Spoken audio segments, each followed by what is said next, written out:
Hi guys, 10:39 na ug wala pa gyapon sila mama. Katugon ako kaayo.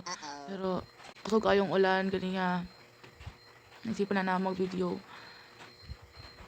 Tug na ako kaayo. Nga pagong aircon bi. Oh, aircon. Electric fan di ay. Anak tug na. Tug na kayo siya mo siya aircon guys. Di ba? Pag nun, tug na kayo. Alas 10 na, wala pa sila mama. Sa una,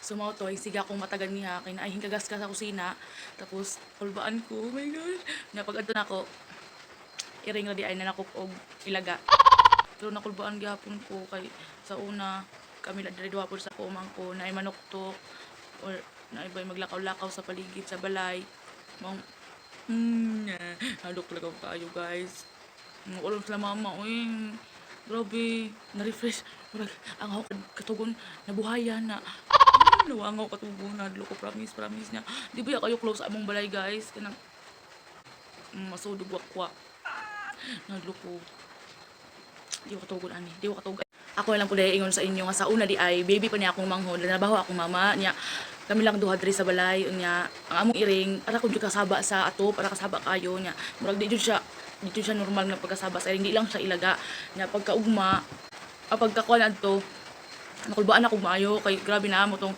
gi kubos akong mangkon tahos gidas naho sa guys sa ilaw mi sa katri nga tog sa ko mangkon giantos naho ang lamok ho sa gibantayan og maayo wa ko na to guys kay nalok jud ko kayo mo tong pagkaugma kay ba mo unsay nahitabo patay among iring guys so tinuod yun na di ito normal nga pagbugno sa among iring kaya among iring naghingalok pagkaugma patay gyud siya kasi hindi na siya waray na so mao to ako ilang waton silang mama di lang kumatog og balik ako lang sila waton wa ko din ni hapon nagtuba na ko promise wala ko nagdag cellphone sa mama kay diaya gibilin niya cellphone nag charge niya cellphone pati ako manghud man ri cellphone so bye guys pray for me